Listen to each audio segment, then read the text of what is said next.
Hello, everybody. Thanks for joining us. Can you hear us okay? I think everybody's still muted. And we're here with Simon Kuusisto. This is beautiful. Somebody is sitting in the woods. Yay. You're my kind of woman there. Yay. Okay. We love the woods. Yeah. Oh, thank you everybody for joining us. I'm Carmel Moll, I'm with Writing for Peace, and we're here with one of our very first advisors, Simon Kuusisto. And Stephen, I was thinking about this today. I think you joined us in 2013, and Sam Hamill introduced us, and he recommended you. So that's pretty wonderful. And so I'm just going to start by reading this very short bio, which could be much, much longer, I must say. Stephen, you're a very humble man. This is very brief. Simon Kuusisto is the author of the memoirs Have Dog, Will Travel, Planet of the Blind, a New York Times notable book of the year, and Eavesdropping, a memoir of blindness and listening, and of the poetry collections Only Bread, Only Light, and Letters to Borges. A graduate of the Iowa Writers Workshop and a Fulbright Scholar, he is taught at the University of Iowa, Hobart, and William Smith Colleges, and Ohio State University. He currently teaches at Syracuse University, where he holds a professorship in the Center of Human Policy, Law, and Disability Studies. He is a frequent speaker in the US and abroad. His website is StephenKuusisto.com. It's all one word. And does it matter if it's uppercase or lowercase? I'm never sure. No. Okay. No. And I do want to say one thing about your website, Stephen. We post your blog posts on our website quite often, and I would recommend, for everybody here, if you haven't signed up for Stephen's blog, you should do it, because some of the most beautiful writing I've ever seen is on his blog. And so anyways, I won't go on too much longer here. Stephen, I'd love to hear you talk a little bit about your latest book and maybe read an excerpt from that, one that you think would be appropriate. Yeah. Terrific. Thank you so much for having me tonight. It's wonderful to be here. And I guess I would say that the latest book, Have Dog, Will Travel, really wasn't something I ever envisioned doing. It kind of came out of the blue. I suppose if you're a creative writer, it works this way usually, right? That you decide you're going to write a book, and then you start writing it, and you get far enough along, and then you send it to places, and hopefully somebody prints it. That's the usual drill for creative writers, and that had always been my experience. But with Have Dog, Will Travel, A Poet's Journey, I was approached out of the blue by Simon & Schuster, and they wanted to know if I would write a book about guide dogs. And I said, well, yeah, sure, I could write a book about guide dogs. I've been traveling with them for, 15, 20 years. I'm certainly interested in the subject. But I just want to let this sort of soak in for all of you writers out there. I assumed that this would be easy. Mm-hmm. And it turned out that it really wasn't easy. And the reason it wasn't easy was that I had this idea that it would be a kind of John McPhee style book about the history of the guide dog.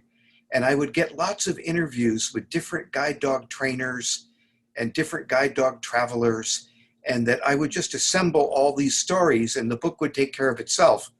And it would really be, fundamentally easy.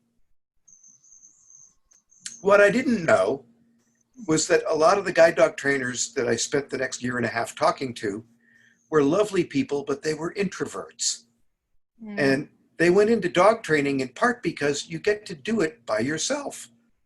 And then a lot of the blind people that I talked to who had guide dogs they were very interesting, but they didn't have much to say actually about the dog and human experience, except to say, interesting little funny tidbits, but not enough to make a book out of.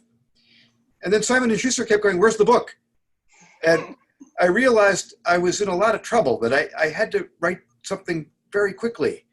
And so it turned into a memoir, right? I mean, I had to write about my own guide dog experiences and weave into it bits and pieces of what I'd learned about the history of the guide dog, that it was invented by the German army after World War I, that wounded soldiers came back from the battlefields of France blinded by poison gas, and that the military trainers who had been training dogs to work in the trenches were able to repurpose them to guide blinded soldiers, and that was interesting. So I was able to put that in, and I was able to talk about the very first guide dog schools in the world and the first one in the US and so forth. But it really had to become a personal story in order for me to be able to tell it. And in turn, I realized that it should really be a love poem. And it should be a love poem to the guide dog named Corky, who was my first, and who opened the doors for me into a world of independence, of broad travel, of spontaneous travel, of assured travel, things that I hadn't really been able to do because no one had ever trained me or encouraged me as a young blind person to be an independent traveler. So I really didn't know how to go places. So Corky really brought me into the world. She brought me into the extraordinary experience of traveling in Manhattan just to go places and see things and hear things, and riding the subways by myself. And she brought me into experiences around the globe. And so the book becomes both a history of the guide dog, but also a love poem to this extraordinary creature who changed my life. And finally, it's a poet's journey because it's also an analysis, really, a self-analysis of what I didn't know, what I had to learn in order to work with an intelligent dog, and then what the dog taught me about optimism, faith, hope, aspiration, courage. And so it becomes really a meditation on growing. And of course, that's what poets are always thinking about, right? So it's a sort of poetry meditation as much as it's about animals. So that's my little introduction to how I came to write this lyric little book, which is kind of a history and a love poem all at once. So let me read a little bit of it. I can read with one eye if I make an iPad really big, and I'm going to use this iPad and see if I can't pull this off for you. So the book is loaded with comic irony. Like, what do I know now that I didn't know then, right? That's the core of really good literary nonfiction, right? And so I go to the guide dog school for the first time, and this is sort of how it begins, right? Before arriving at guide dog school, I actually thought I'd be handed a dog who knew some commands, and that would be it. It would be simple. Looking back, if I'd known how much my life was about to change, I might have experienced some apprehension. I was going to be enlarged in several ways. All I knew for sure on day one was that I'd make a commitment. At our first group meeting, I saw we were old and young. There's all sorts of blind people there, right? American and Israeli, men and women, Northern and Southern. Some of us were kids straight out of high school. We were black and white, Latina. One of us was very tall. 4 of us had already had a guide dog. The rest were newbies. Everyone was chatting. The simmer of talk was pleasing. We were Tina, Mike, Aaron, Joseph. We were Harriet, Doug, Constance, Sally, Jeff, Anna, Bill, and Steve. The trainers were Linda and Kylie and Hank and Brett. We were drawn together not just by blindness, but also because training with a guide dog is about the future. Linda called the meeting to order. She said, let's talk about dogs. Let's talk about how tomorrow is going to unfold. Oh boy, dogs, someone said. Everyone laughed. Linda turned to trainer Kylie and said, I don't know, do you think we have any dogs here? I think I saw one, Kylie said. Probably a stray, Linda said. Okay, jokes aside, said Linda, tomorrow we'll ask each of you to take a walk with us. The trainers will pretend to be guide dogs. Our goal is to get a sense of your walking gait, your speed, and what kind of pull is comfortable for you. She explained there were multiple dogs in training. They were all waiting. They were all trained up, ready to go. There were 24 dogs for 12 students. Just as no two human beings are alike, no two dogs are the same, Linda said. Part of a trainer's job is matchmaking, she said, knowing which dog will fit each and every one of you. In the morning, we'll walk the grounds of the school. Trainers will move fast and pull the front end of a dog harness, and you're going to hold the handle and pretend you're walking a real guide dog. I wasn't sure what I thought about this. Somehow it seemed embarrassing, oddly performative, but my comfort wasn't as important as my safety and ultimately getting the right dog. This much I knew. At 8 the next morning, I stood beside a fountain with Kylie, who was ready to be my dog. I was going to walk a harnessed woman around a parking lot.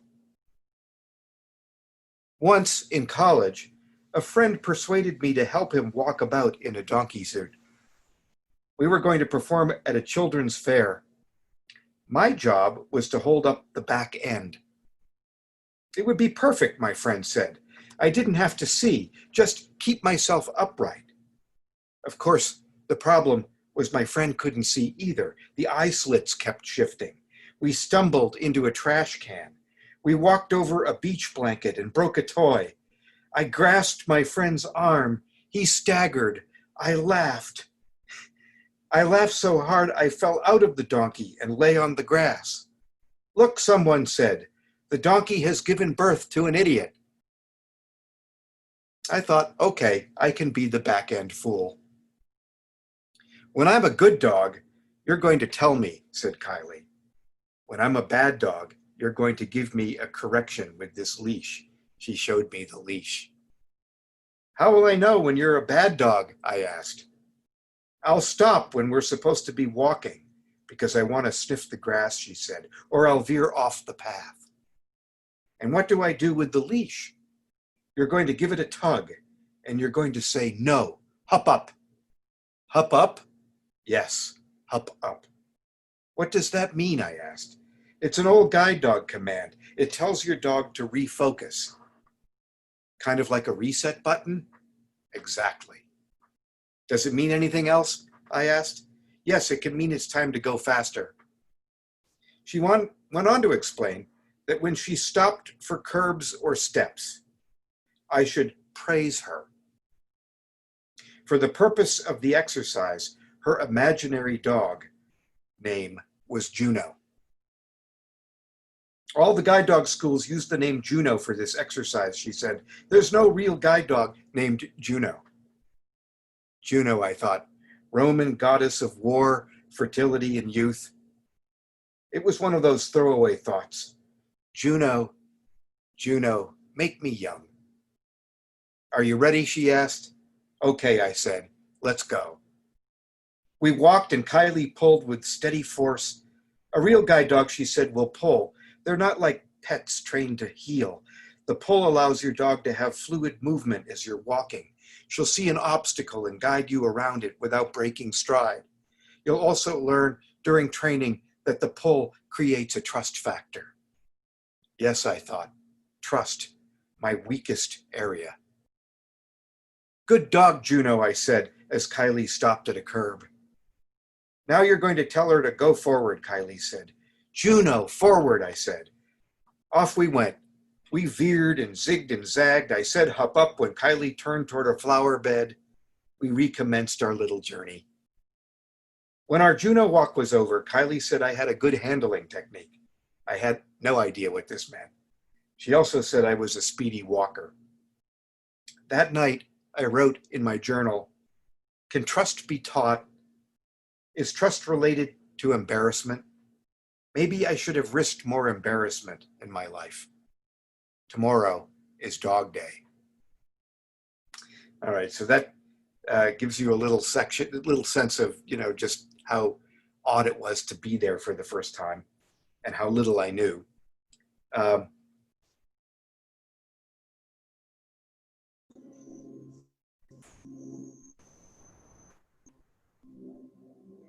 Shortly after getting the guide dog and really being in the world with her, after a month of training, I took off for New York City, just for fun. And I rode the subway and I went to multiple boroughs and I went to Shea Stadium to see the Mets and I went to Coney Island and I went to a jazz club and I just wandered around the city in euphoria because I'd never been able to go anyplace by myself. And it was so liberating. And so many people were thrilled to see a guide dog. And I mean, I checked into the hotel and the doorman went nuts. That's a great dog. Hey, what's the dog's name? And I realized that I was changing on the inside in spiritual ways. I was becoming someone more seasoned, more lyrical, more flexible, more thoughtful than I had been before. So here's where I first noticed this. And it's during that trip, that first solo trip to New York. In other words, I'd always had bad experiences being legally blind, and I tried to hide it, and I worried about it, and it was painful. Now something different is happening, right? Let's see. So in rhetoric, there's a term, proleptic, which means the anticipation of possible objections in order to answer them in advance. It's kind of a fancy word for paranoia, right? Living with a guide dog necessitates both knowing and rehearsing how you'll respond to various types of greeting. So like sometimes you'll meet a cab driver who doesn't want you in the cab, and even though it's against the law, you've got to know how to handle this, right? My first true experience of this, or the first time I had to put it in action, was in Manhattan. I walked into a large computer store on 6th Avenue. I wanted to purchase a laptop. As we pushed through the door, a security guard put his hand on my chest. Come in, no dog, he said. I pressed forward and the guard stepped back. Stop, he shouted and waved his arms. Customers stared. My civil rights and the security guard's dignity were equally delicate. I didn't know where the guard came from, but his accent sounded West African. How could he possibly know anything about guide dogs? The store's manager hadn't given him information. All he knew was no dogs allowed, and there I was with a big-assed dog. As we stood in the doorway, I figured it would be my job to foster dignity for both of us. They hadn't taught me this at the guide dog school. They'd given me a booklet with access laws, a useful thing. I had the right to go anywhere the public went, but no one had mentioned emotional intelligence or how to engage in public mediation. I made Corky sit. Listen, I said, softly, get the manager. This will be okay. This is a special dog for the blind. I wanted to turn our misunderstanding into something respectful. The manager was one of those guys you see all the time in big city stores, sadder than his customers, red-faced and put upon. He had a scoured toughness. He approached and began shouting at the guard. It's a seeing-eye dog, for God's sake, let him in. Sorry, sorry. My fight or flee rush was subsiding. I wanted all three of us to experience kindness. I was in a Manhattan electronics store and dignity was in peril. It would have been easy to say, fuck it, and look out for myself. I'd gotten into the store, I was angry, I could have pitched a fit, but I didn't feel like doing that. The guard's name was Ekweme. My name was Stephen. The manager's name was Phil. Listen, I said, dogs for the blind are not common. You don't see them every day. This is Corky. She's very smart. I let my voice become soft. Ekweme and Phil both petted Corky. A customer approached, said, I've raised puppies for the guide dog school. Best dogs in the world. Phil seemed suddenly pleased, as if he too was philanthropic, or could be someday. Ekweme admitted he loved dogs. Outside, with a computer under my arm, I reckoned life with Corky was more complex than just a story of freedom. Ekweme and Phil would become legion in my travels, but I didn't know it yet. What I did know was reflected in a quote I'd always loved from Martin Luther King Jr. Quote, an individual has not started living until he can rise above the narrow confines of his individualistic concerns to the broader concerns of all humanity. I sensed that having a service dog meant something more than honoring my own rights. Take the first step in faith, said Dr. King. You don't have to see the whole staircase. Just take the first step. So that's a little section about experiencing a moment of soul connection and emotional intelligence that I'd never had before. And I really believe that the guide dog experience and working with Corky taught me that. So I'll read one more little section. Okay.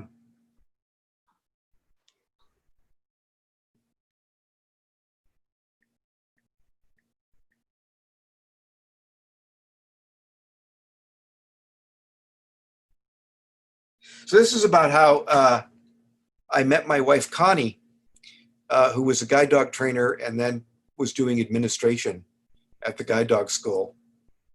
I went back there to work for a couple of years, and I had Corky, the guide dog, and it's Corky who introduced me to the woman who would become my wife.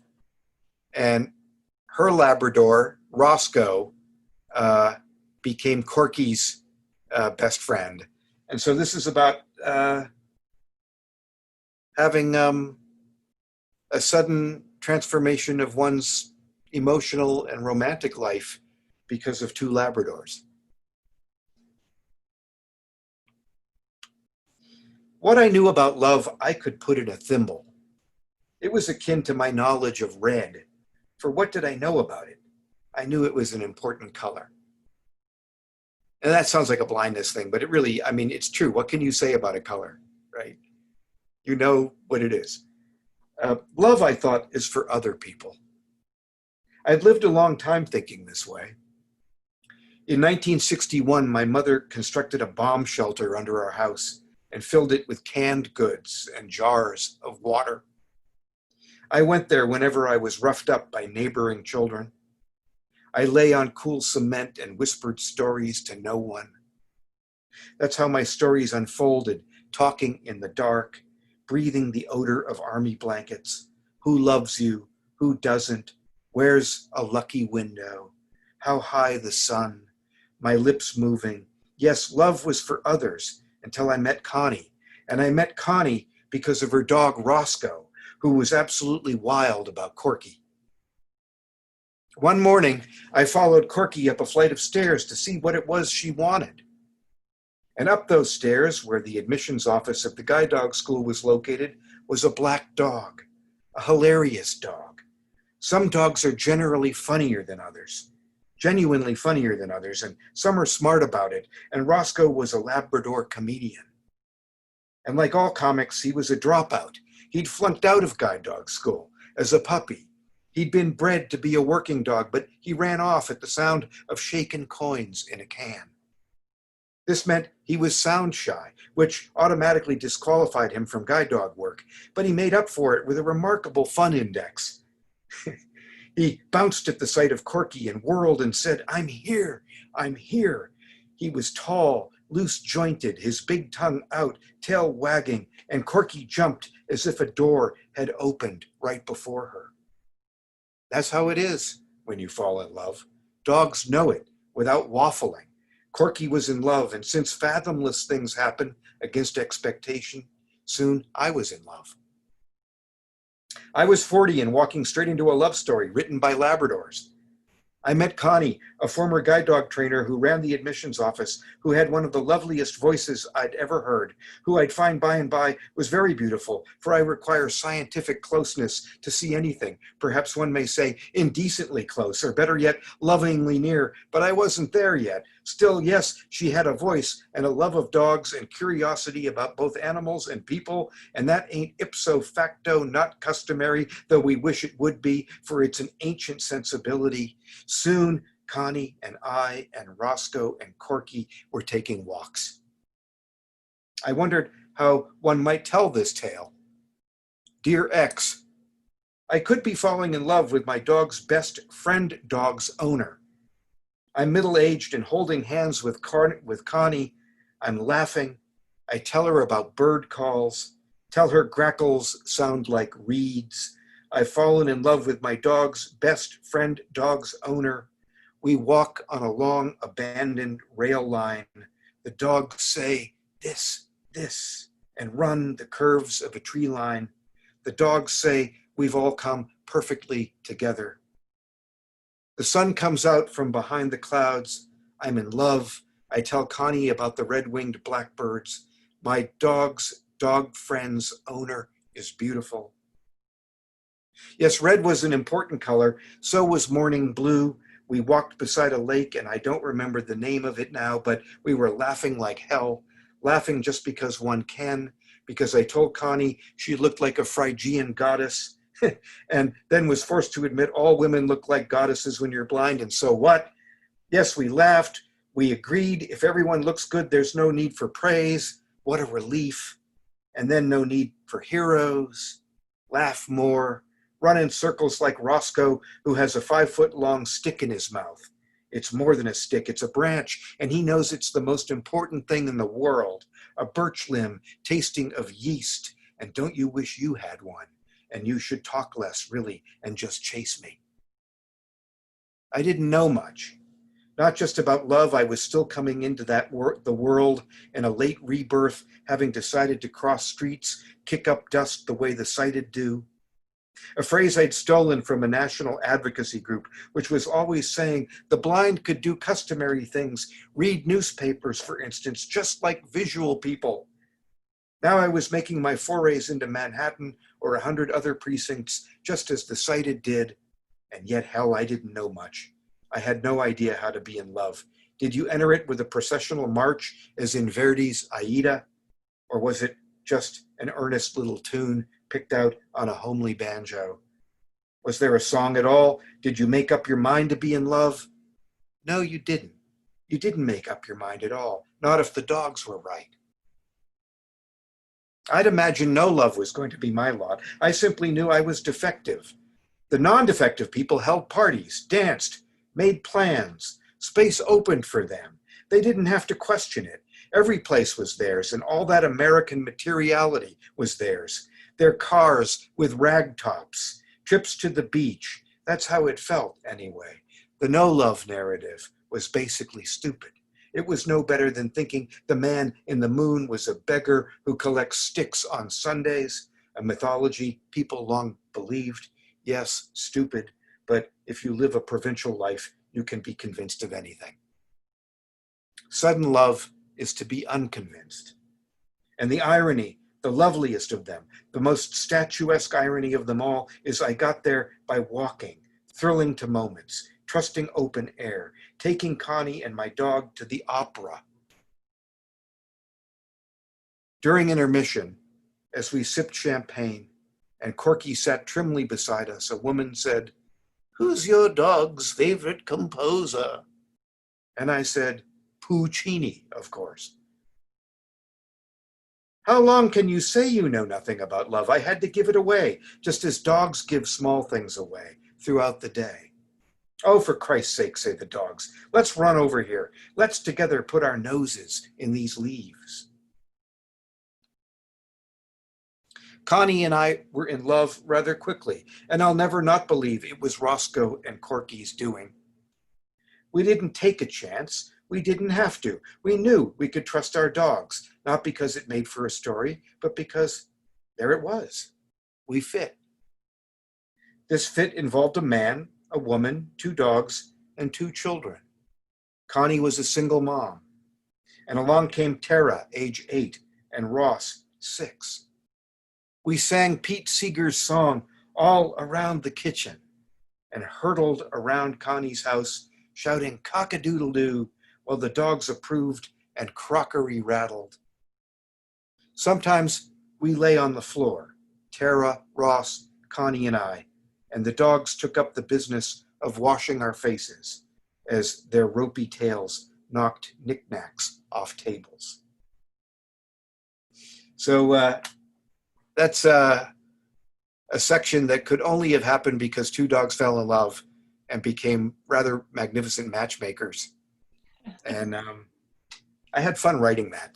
That's wonderful. Thank you. Then let me read just one last little thing, because this is a book about what the dog could teach, right?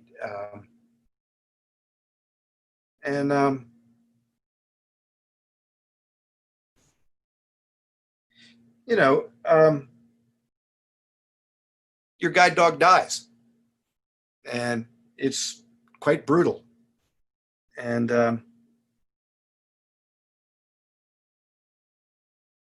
so I just want to read this this final section. A guide dog taught me to live wisely. She did it every day of her 13 years. After she died, I sat in my backyard with her ashes. I cradled her urn in my lap. What, I thought, would she want to teach me now? She'd want me to trust what's ahead, I thought. She'd want to live in the now. She'd want me to live in the now. She'd certainly want me to be happy and never give up on love. Courage, said Hemingway, is grace under pressure. I'd never felt like an especially courageous person. But in the veterinary clinic, as she was breathing her last, I knew quite clearly Corky had spent her life protecting me. She always looked out for me, my special angel. I knew I had to force back my tears because I couldn't let her die to the sounds of my distress. I lay beside her, held her, and sang for her our special walking song, and she died in my arms. One day your dog is with you, a keen physical presence. She stands under lilac bushes, as reliable as always. The next day, she's gone. She becomes finally something of you. Every death is just so. We look for consolation. We falter. With grace we're turned, and loss is yet another segment of our path. Corky's spirit was never my sole possession. She wasn't me. She was never mine. She was wisdom's passing gift. She wrote commentaries on my sad and sometimes joyous frame, wrote them as only a dog could, with her translating eyes and prophesying gait. After Corky passed, I thought hard about my transformation. She brought it the same way she brought my shoes each morning. She'd rise from her bed and retrieve my Nikes, shoes first, then the glorious day, always a dog's suggestion.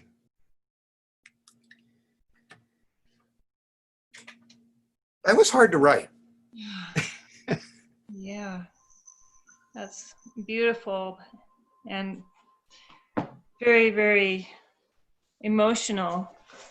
I think for anybody who loves a dog, Yeah. as we all do, Yeah. Yeah. Beautiful. By the way, I don't think there's any difference between losing a pet dog and losing a guide dog in terms of, the emotional uh, distress. Uh, I mean, it is true that a guide dog guides blind people safely through the streets, and that's a profound relationship, but every pet owner has that profound relationship. It's just that the guide dog is a loving animal with benefits, but it's not a special grief. Yeah. I do think that though the term emotional intelligence has come to be, very almost canned, right? It's everywhere. At its core, right, emotional intelligence is being able to look at yourself, but imagine that you're in a play and that you're watching yourself as a member of the audience. You can see the story that you're in, and you can see the things that you don't know, right? You can reflect on other elements of what's going on. That's what makes good creative nonfiction so vital and interesting. And I think that Corky the dog taught me a lot about that. And I think that the guide dog book ultimately, though it was hard to write because I had to shift from writing a John McPhee Variorum edition about the guide dog with other people's stories, writing the book did teach me what the dog could and did bring forward in me in ways that made me, I think, not a perfect person, but a better one. So it became really, that's why the subtitle, A Poet's Journey, is in it, because it's about the life of the mind and the soul. And there's a lot of philosophy and spirituality in the book. There's Buddhism and certainly Zen, and allusions to other poets, and there's even some Episcopalianism in there. There's a whole bunch of stuff. And the book Around Christmas, or I believe shortly after Christmas, you wrote something on your blog about being a teenager and going into the Episcopalian Church, and just how you had a moment that really changed your life there and kind of changed the direction. Yeah, there's a little bit of that in the dog book in Have Dog Will Travel, but I wrote more about it on the blog back around Christmas. You're right. I had anorexia. My mom was a vicious drunk. My dad was a very brainy Scandinavian academic who paid no attention to the real world in any way, shape, or form. So that my mother setting fire to the furniture and abusing us, and was physically violent. And my father just had a great capacity for just tuning all of that out. And I think when your world is completely out of control, people become anorexic. They become suicidal. They start to cut themselves. They do anything that can, in whatever way at hand, give you a sense that you're taking control. Mm-hmm. And I discovered that I could really stop eating, and that I was good at it. And in fact, I can still do that. I have to be careful about it. I went on a really severe diet about 1.5 years ago and lost, 30 pounds really quickly. And then I realized, oh, this is close to something I don't, I've got to watch out for. But yeah, I stopped eating, and I got all the way down to about 98 pounds. Jeez. At the age of 16, and wound up in the psych hospital. And, it was a very brutal period. And then one day, just, how does one explain this in a life, right? We all have these moments, right? It's just one day you get up and you go and do something that you never would have thought to do. Mm-hmm. And in my case, it was, I got up and walked out of our house. We lived on a college campus, and we were literally about, 200 yards away from the chapel. And it was a lefty Episcopal college. And I just went to the chapel. And there were probably about 30 people in there. You know, that's about what you get in a small college on a Sunday. And I walked in, and then, you know, there's that moment where they ring the bell and they talk about, you know, Jesus saying, you know, this is, take this bread, this is my body, take this cup of wine, this is my blood. And I decided to go and partake in the Eucharist. And I don't know how to explain it easily in a prosaic way while talking now off the top of my head. I wrote about it, I think, with better, you know, discernment. But it was a transformational experience for me. I felt a kind of mystical electrolysis of joy and love that I had never experienced, and it changed me. And Yeah. so, yeah, that's You know, a thing. That's a thing. yeah, when you talk about He says inelegantly, "That's a thing." that's a thing. It's a beautiful thing. When you talk about this, your latest book, Have Dog Will Travel. It just I read Planet of the Blind. Yep. And it just seems like there's a huge, well, I don't know if that was the moment, but it seems like there really was a huge transformation between, you know, childhood and, as you said, a mother who was kind of in denial and, you know, all of that, to becoming, you know, looking at it very maturely and accepting, you know, the help of your sweet Corky and Yeah. you know, there's a big transformation and growth there, I think, you know. I think none of us arrives at that, right? That kind of growth in a kind of one-stop shop. Yeah. You know, so in my case, some of that growing had to do with being in the psych hospital with anorexia. And a friend gave me a book of poems by Kenneth Rexroth. Mm-hmm. And Rexroth was a wonderful poet, as our mutual friend Sam Hamill well knew. Mm-hmm. And I read some poems by Rexroth that were incredibly beautiful and spiritual.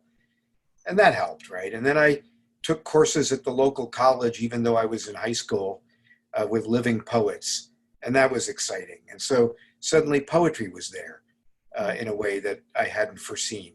And that's a piece of luck. And then in college, I read books by all kinds of people, right? I mean, as we do, right? If we're lucky, everything from Emerson to Whitman to,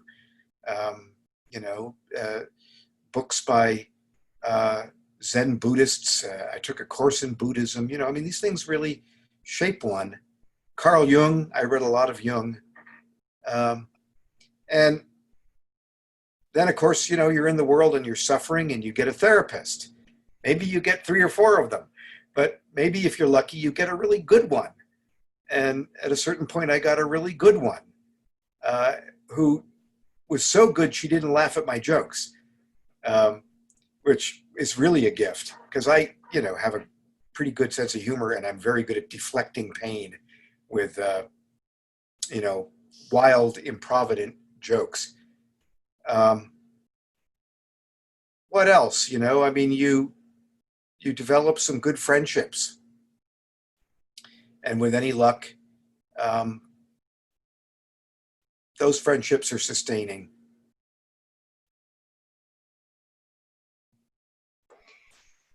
So one of the things that really impressed me about you when you first, and I don't want to, we've got about 15 minutes left. I want to give other people a chance to ask a question, but Hey. You have been writing recently. It's the 30th anniversary of the ADA, and so I mean, you are really an inspiring activist and advocate in a lot of ways, civil rights in general. But I think your voice for disability issues has been especially powerful. And I want to thank you for that, but also I wanted to give you an opportunity to say something about that 30th anniversary. And I hope everybody will read what you've written on your blog as well. Well, thank you for that. I've been writing a daily essay. I think I'm up to number, 14? Oh, wow. 30, I'm calling it 30 for 30. I stole the title from ESPN, the sports network. They have a series called 30 for 30. And each day I write a little essay, giving it a separate title, of course. So yeah, the ADA is a very vital and powerful civil rights law. Disability is, of course, a tremendously complex subject. People with AIDS were able to get treatment and fair employment because of the ADA. I mean, when it was signed into law, no one knew what AIDS was. And yet, a disabling condition that we couldn't have foreseen was protected by that law. So the ADA has really strong, broad, powerful reach. And as technology changes, the ADA again has strong and powerful reach. Not long ago, a pizza chain that I don't like much, Domino's, they make crappy pizza. They actually said, we don't have to make our websites accessible to the blind. And so the blind sued. And they said, they can come into a restaurant and we'll tell them what kind of pizza we have. They can call up on the phone. We don't have to do this. Now, bear in mind, making a website accessible costs nothing. This was about Domino's Pizza being pushed by the Chamber of Commerce of the United States, which hates the ADA. So we're talking about real right-wing, shallow, small business people who just want to prove a point. You can't make us do this. And the Supreme Court of the United States said, no, you got to make your website accessible. Sorry. So were there websites when the ADA was signed into law? No. So the law grows. And it grows with the changing shape and nature of disablement. And it's going to embrace people with COVID symptoms. I guarantee that will happen. So it's a very vital, powerful law.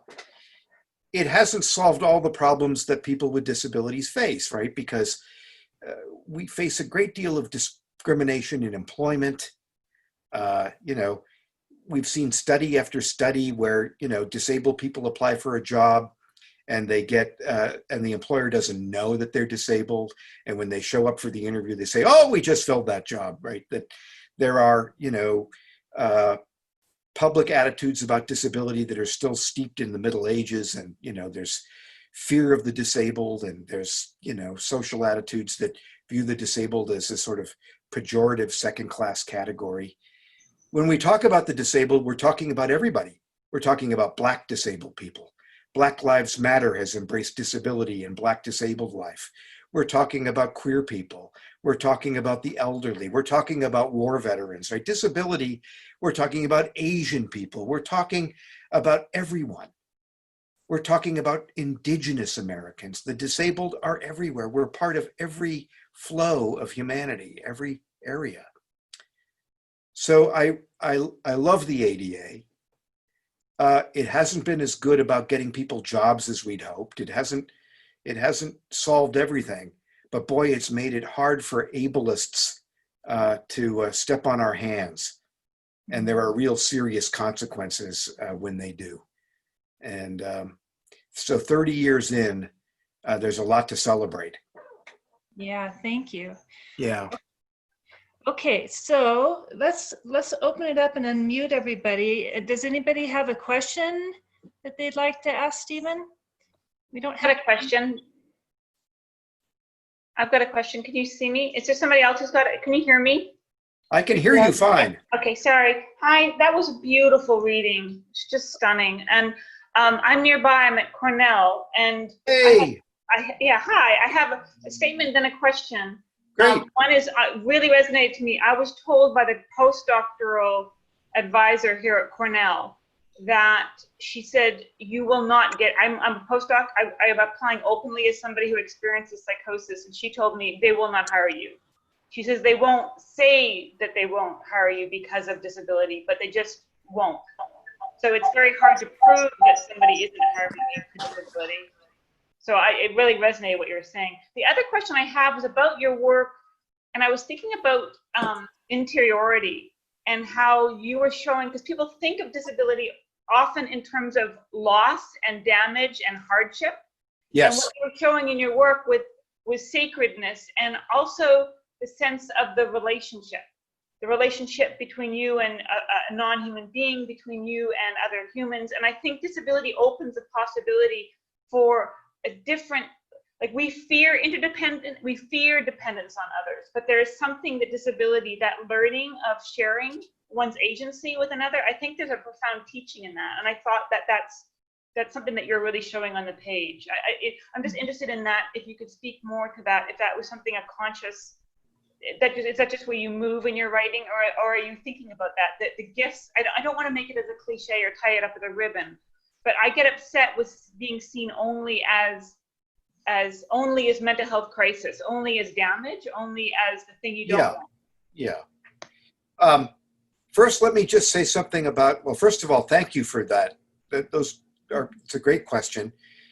I also want to say something about your job prospect dynamics. That advisor is wrong. And,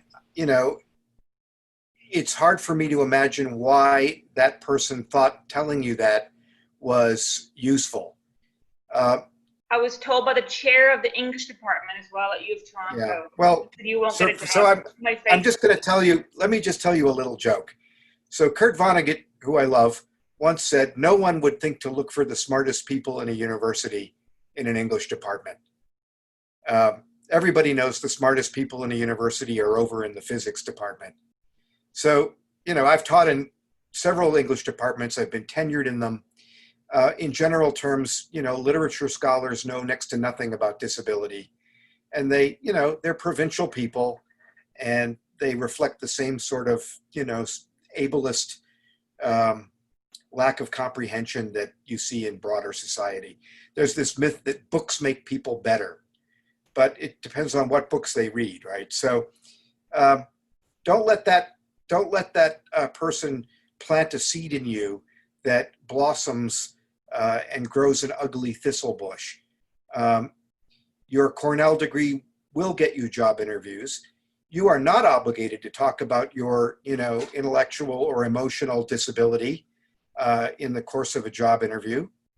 And the truth of the matter is that when you are hired,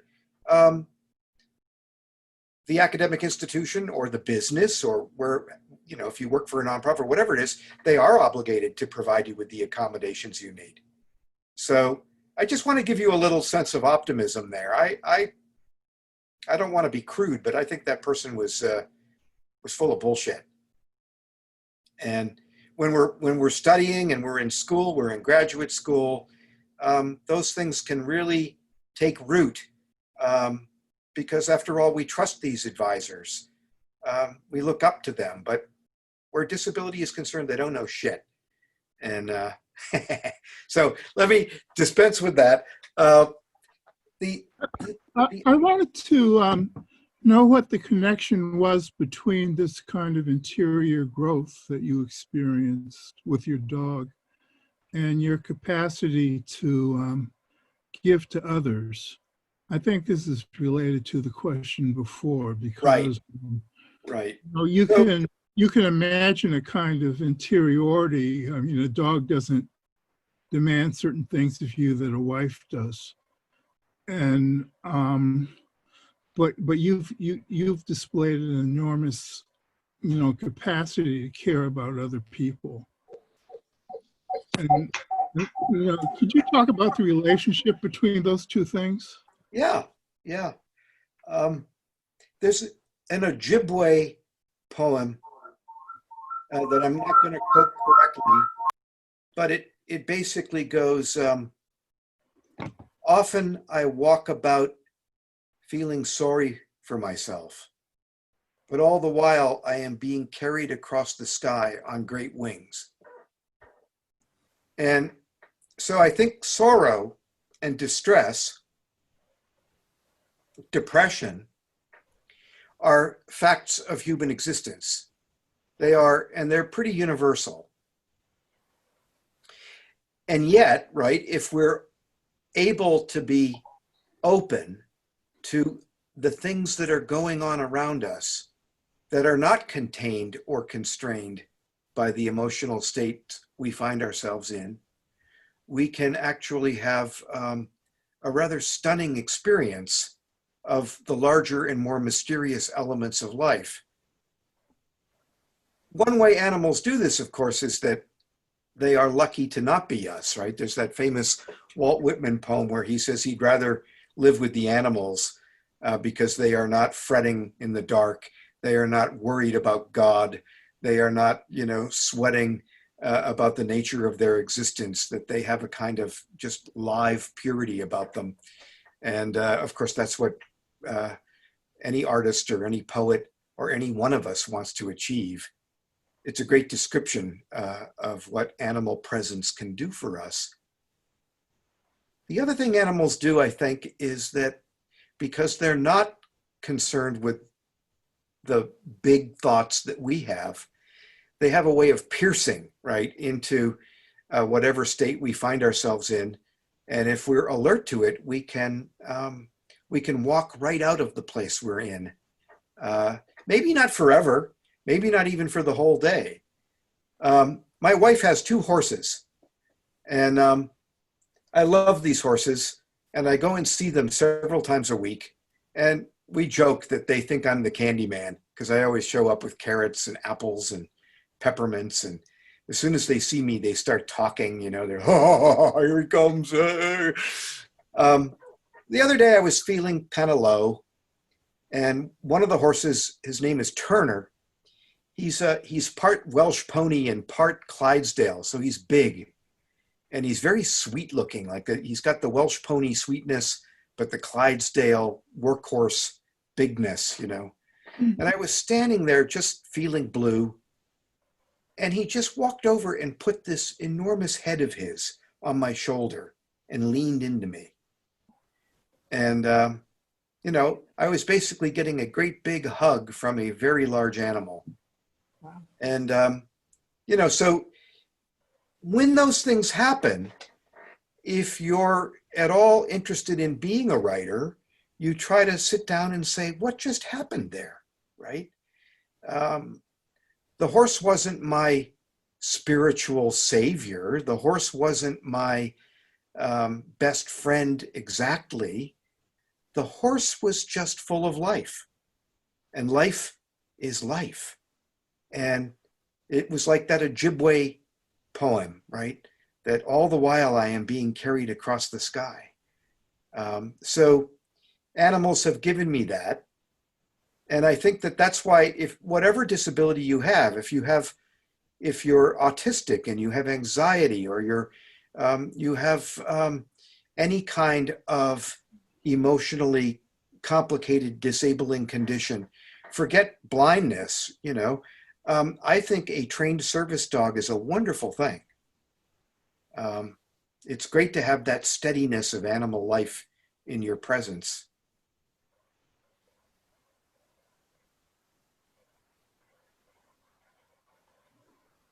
So that was the end of my answer. Thank you, Stephen. Thank you, Phil. That was a good question. Are there any other questions? Stephen, this is Ross Taylor. Yay, Ross Taylor! From long ago. Yay! I've been lurking, but it's been great to hear you rap. I was just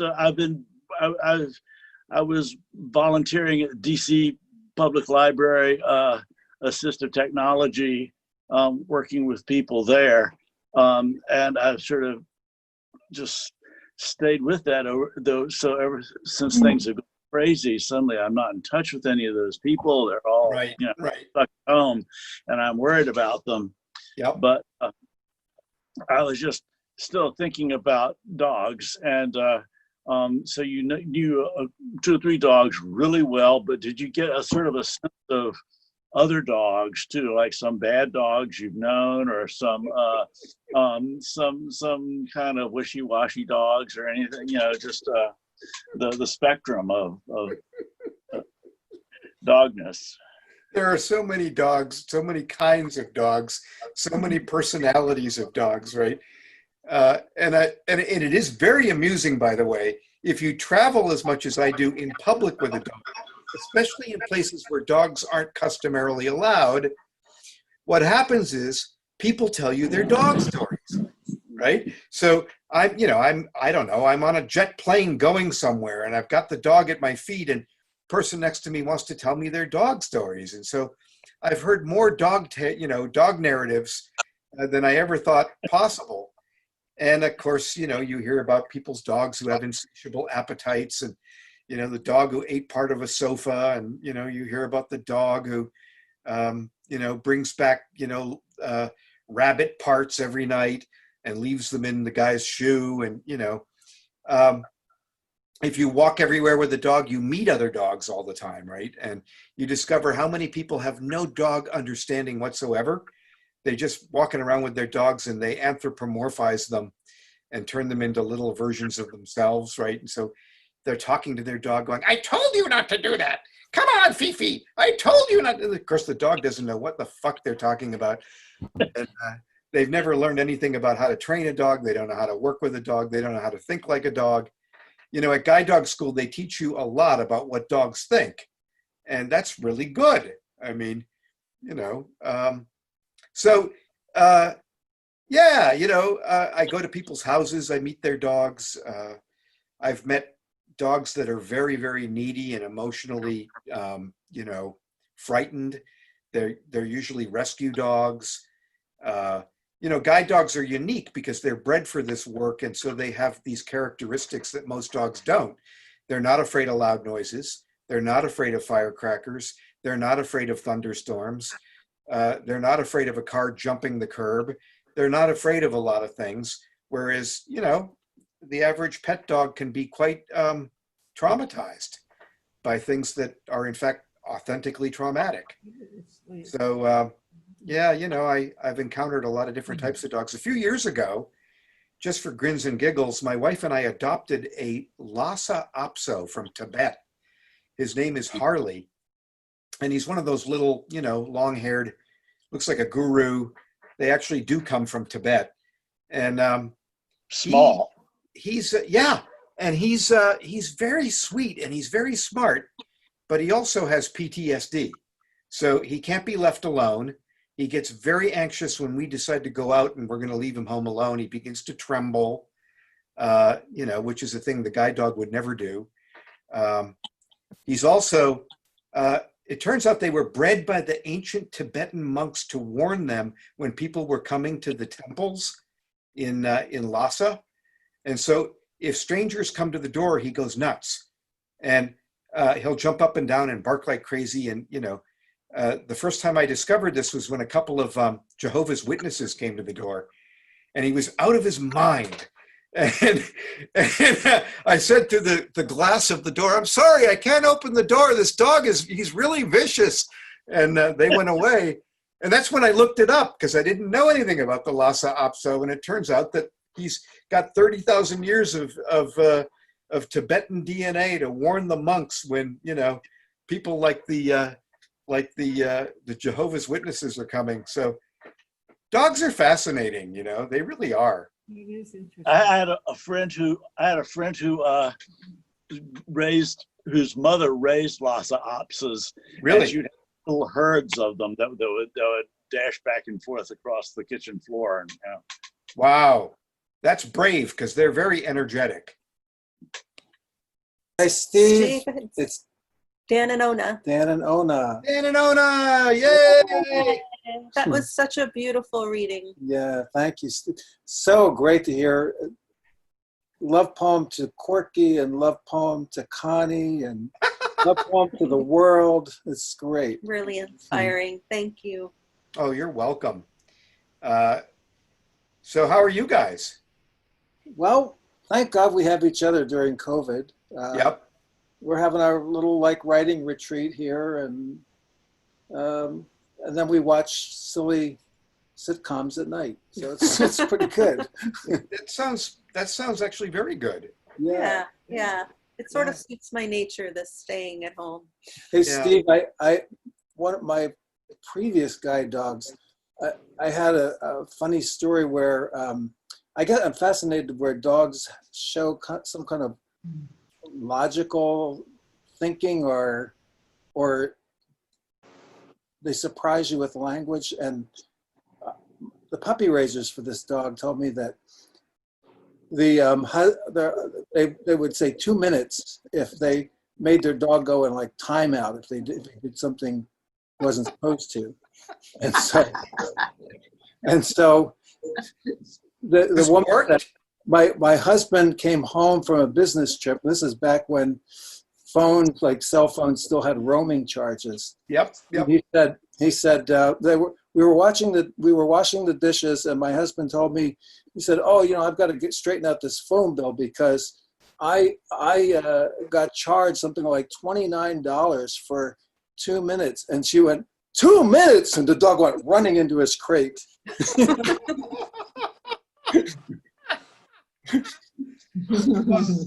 That's funny. Yeah. That reminds me of an old George Carlin routine where he talks about how if you had a friend who was a borderline psychopath, you might discover it by triggering them with a very commonplace word, and the word was mouthwash. If you just say mouthwash, this person will go into a wild psychotic. You had to see the routine, but yeah, 2 minutes. Yeah. What's a dog do on its day off? Carlin goes, can't lie around the house. That's its job. That's its job. That's right. That's right. Well, anyway, it's great to hear you, and great to just have you out there in the world. Well, it's good to be here. I'll tell you that. I was so happy that you decided to read the passage about meeting Connie. Yeah. Mhm. Yeah. And I love the whole book, as you know, but Mhm. Yeah. Well, the Connie section is also kind of a goof on my own provincialism, and that's a good thing. Hi, Steve. It's Michael Medier here. Michael! Hey! Hey! And Carmel, it's so good to almost see you. You too. Yeah. Thank you so much for doing this. Mhm. So I want to talk, just speak real quick. The first time I met Steve was over 20 years ago, and he was coming out to a conference from the East Coast to the West Coast where I was to give a talk. And I had seen his picture from his book, his first book, and we had communicated back and forth. And so I'm walking around Monterey, and I see him coming out of a barbershop with his dog, and he's laughing. And I said, "Oh, hi, Steve. I'm Mike. We've communicated before." And I said, "What's so funny?" He said, "I just went into the barbershop, and the hairstylist screamed when she saw my dog." And I said, "My hair doesn't look that bad, does it?"